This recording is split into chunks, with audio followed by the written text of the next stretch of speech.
अस्सलाम वालेकुम, मैं हूं शकील अहमद और आप देख रहे हैं न्यूज़ मैक्स। एटीएस के ज़रिए जिस तरह से लखनऊ में 2 लोगों को गिरफ्तार किया गया है और उसको लेकर लगातार 3 दिन से जिस तरह से थ्योरी एटीएस और मीडिया के ज़रिए बताई जा रही हैं कि किस तरह से दहलाने की साजिश थी, कुछ मंदिर इनके निशाने पर थे। कल इस तरह की खबर आई कि मथुरा में सुरक्षा बढ़ा दी गई है और इस पूरे खुलासे के बाद जिस तरह से इन दोनों का परिवार भी सामने आया है, पड़ोसियों से लोगों ने बात की हैं, पड़ोसी जिस तरह की बातें कर रहे हैं, जिस तरह से पुलिस की कार्रवाई के बारे में पूरी जानकारी दे रहे हैं, तो उससे कहीं ना कहीं ये बात सामने आ रही है कि इलेक्शन के वक्त इस तरह की थ्योरी जब बीजेपी के लिए कोई ऐसा लगता है कि अब इनके लिए सरकार बनाना मुश्किल है, तो इस तरह की थ्योरी सामने आती हैं। अब जिस तरह से उत्तर प्रदेश में कोविड के दौरान जिस तरह से सरकार नाकाम रही, लोगों ने अपनों को खोया, इलाज नहीं मिल पाया, जिनकी मौत हो गई वो अपना अंतिम संस्कार अपने लोगों का नहीं कर पाए और उसके बाद गंगा के किनारे डेड बॉडी को गाड़ दिया गया। अब ऐसे में किस तरह से पब्लिक के पास वोट लेने जाएंगे, तो कभी धर्म परिवर्तन का मामला उछाला गया। उसके बाद जब ये लगा कि इस मामले में भी ज़्यादा दम नहीं है, क्योंकि पुलिस कोई एक व्यक्ति ऐसा सामने नहीं ला पाई या मीडिया सरकार की मदद करने के लिए, बीजेपी का राग अलापने के लिए किसी भी एक ऐसे व्यक्ति को पब्लिक डोमेन में नहीं ला पाई, एक ऐसे व्यक्ति का इंटरव्यू नहीं कर पाई जिसने ये कहा हो कि उमर गौतम और मुफ्ती साहब ने उनसे किसी लालच में, ज़बरदस्ती किसी तरह का लालच दे करके, लोभन दे करके इस्लाम कबूल किया हो।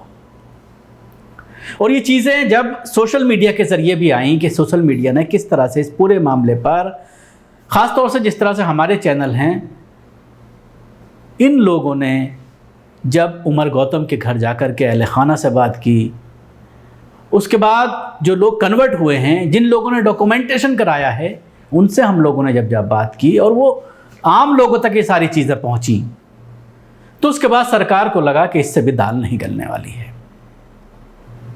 और अब वही पुराना घिसा पिटा थ्योरी जो तकरीबन 20 साल से चल रही है कि मजहबी मुकामात, मंदिर निशाने पर थे, कुछ सियासी शख्सियात निशाने पर थीं, बड़ी प्लानिंग थी ब्लास्ट करने की। कुकर बम जो उत्तर प्रदेश के एटीएस की बहुत पुरानी थ्योरी है, कुकर बम, दिल्ली पुलिस की स्पेशल सेल भी इसका इस्तेमाल करती है, वही थ्योरी निकाल कर लाई गई। और उसके बाद 2 लोग जिनकी दाढ़ी हो, क्योंकि जब आतंकवाद का मामला सामने आता है तो उसमें ये दिखाने की कोशिश की जाती है कि मजहबी तौर पर वो पूरी तरह से मजबूत है और मजहबी शिनाख्त वाले व्यक्ति को ही इस तरह का टारगेट बनाया जाता है। हम आप बात करते हैं अमीरुद्दीन और मिनहाज, इन दोनों को गिरफ्तार किया गया। कई चैनल्स इनके घर भी पहुंचे, घर का पूरा जायज़ा लिया। जिस तरह का मकान है वो आप अपने टीवी स्क्रीन पर देख सकते हैं, किस तरह का बहुत ही खस्ता हालत में मकान है। अगर उसका ताल्लुक़ अलकायदा से है तो जाहिर सी बात है फंडिंग भी इसके पास आ रही होगी, पैसा भी आ रहा होगा। कोई बिना वजह इस तरह की चीज़ें नहीं करता जब तक लालच ना हो। तो घर की इस तरह की हालात, कारोबार की इस तरह की हालात कि वो साइकिल रिक्शा चलाता है एक, और अमीरुद्दीन साइकिल रिक्शा चलाता है और मिनहाज बैटरी की दुकान करता है। जब इन लोगों के घर पर पड़ोसियों का यह कहना है कि सुबह तकरीबन 11:30, पड़ोसी और बीवी का ये कहना है मसीउद्दीन की कि 11:30 बजे के करीब एटीएस के कुछ लोग सिविल ड्रेस में आए, खुद उसने जाकर के दरवाज़ा खोला मसीउद्दीन ने, और उसके बाद वो उसको ज़बरदस्ती बाहर लेकर चले गए। घर वालों को बाहर निकाल दिया गया, तलाशी ली गई और एक कुकर जो काफ़ी वक्त से घर के अंदर ख़रीद के रखा हुआ था, 5-6 साल, उसकी पत्नी खुद बता रही है कि हमारी माँ ने नया कुकर दे दिया, जिसकी वजह से उस कुकर को निकालने की नौबत नहीं आई और उसको रख दिया कि अगर घर में कोई मेहमान आता है तो उस वक्त उसको निकाला जाएगा, ज़रूरत पड़ी तो निकाला जाएगा। पहले से एक कुकर है इसलिए उसकी ज़रूरत नहीं पड़ी। उस कुकर को ये बताया गया कि कुकर बम तैयार करने की योजना थी, बम बरामद किया गया। ये सारी चीज़ें ATS के ज़रिए निकल कर सामने आई हैं। ये कोई नया मामला नहीं है। मुस्लिम युवकों को इस तरह से इलेक्शन के दौरान या कोई सियासी मकसद को हल करने के लिए इस तरह की चीज़ें लगातार सामने आती हैं। मीडिया के अंदर वबेला बचाया जाता है। कुछ सबसे सॉफ्ट टारगेट होते हैं मुस्लिम युवक, उनको बलि का बकरा बना दिया जाता है। उसके बाद वर्षों जो है केस चलते हैं, 5 साल, 7 साल, 8 साल, 12 साल, 14-15 साल तक की कहानियां हैं हमारे सामने, जिसमें ये बात साबित हुई है कि उसके बाद सबूत ना मिलने की वजह से बाइज्जत कोर्ट से बरी हो जाते हैं। लेकिन जिन ऑफिसर्स ने अपना प्रमोशन कराने के लिए, अपने आप को नौकरी में फ़ायदा पहुंचाने के लिए सियासत का आलाएकार बने, सियासतदानों ने उनको इस्तेमाल किया सिर्फ थोड़े से प्रमोशन की वजह से और सियासतदानों के करीब होने की वजह से, तो उनकी भी जवाबदेही तय होनी चाहिए। बार बार बात की जाती है। मुस्लिम संगठनों के ज़रिए, सोशल संगठनों के ज़रिए बार बार ये आवाज़ उठाई जाती है कि अगर कोई पुलिसकर्मी किसी को गिरफ्तार करता है आतंकवाद के मामले में या किसी और संगीन धाराओं के तहत, UPA वगैरह के तहत, और उसके बाद वो व्यक्ति वर्षों जेल में रहने के बाद बाइज्जत बरी होता है, तो उसमें जवाबदेही तय होनी चाहिए उन ऑफिसर्स की जिन्होंने उसको बलि का बकरा बनाया, जिन्होंने उसका इस्तेमाल किया कुछ सियासी फ़ायदा उठाने के लिए, जिन्होंने उसका इस्तेमाल किया अपने प्रमोशन लेने के लिए। उनकी भी जवाबदेही तय होनी चाहिए। और न सिर्फ जवाबदेही तय होनी चाहिए बल्कि उनकी सर्विस के ऊपर एक्शन होना चाहिए, उनको सस्पेंड किया जाना चाहिए। न सिर्फ सस्पेंड किया जाना चाहिए बल्कि उनसे रिकवरी तक की जानी चाहिए उन लोगों के लिए जिन्होंने अपनों को तकलीफ़ में देखा, वर्षों वो जेलों में रहे, पूरा परिवार बिखर गया। अब इस मामले की अगर हम बात करते हैं, अमीरुद्दीन का जो घर है उसकी हालत आप देखिए। लड़कियां हैं, कोई तालीम बच्चे हासिल नहीं कर रहे हैं, ना ही कोई घर में कोई काम करता है। ये इकलौता सहारा है अपनी बूढ़ी माँ और बीवी का, पत्नी का और बच्चों का। अब इस सहारे को भी छीन लिया गया। जो हालत है, रो रो कर जिस तरह से दर्द बयान किया जा रहा है दोनों के ज़रिए, उससे आप अंदाज़ा लगा सकते हैं कि ये ऐसे लोग जिनके पास खाने तक के पैसे नहीं हैं, वो किस तरह से आतंकवादी गतिविधियों में लिप्त हो सकते हैं।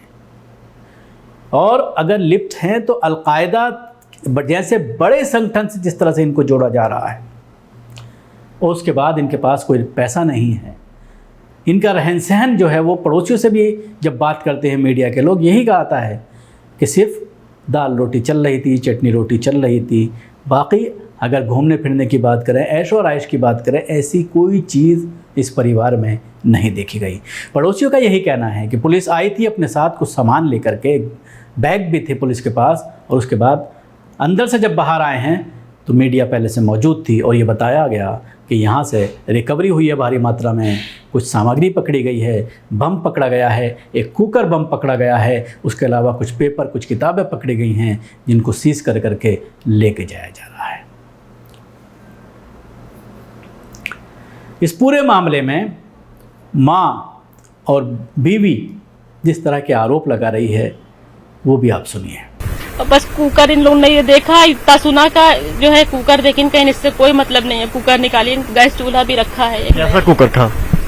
बड़ा कुकर था, नया था, अभी एक बार हमने यूज नहीं किया था। मामला इलेक्शन से जुड़ा हुआ है, इसलिए समाजवादी पार्टी के मुखिया अखिलेश यादव ने इस पूरी घटना को ऊपर शक जाहिर किया है, जिसके बाद काफ़ी पॉलिटिक्स गर्मा गई। कल बीजेपी के कुछ नेता भी अखिलेश यादव के बयान को लेकर के उन पर हमला बोलते रहे और ये कहते रहे कि आपको पुलिस और पब्लिक पर कोई भरोसा नहीं है, पब्लिक की सेंटिमेंट्स पर आपको कोई भरोसा नहीं है, आप पब्लिक की सेंटिमेंट से खेल रहे हैं, तो ऐसे में आपका कोई हक नहीं बनता कि आप मुख्यमंत्री बने या आप इलेक्शन में जाएँ, इलेक्शन लड़ें। यहाँ तक बीजेपी के ज़रिए कहा गया। अखिलेश यादव का जो बयान है वो भी आप सुनिए कि किस तरह से इस पूरे मामले को उन्होंने संदिग्ध बताया है।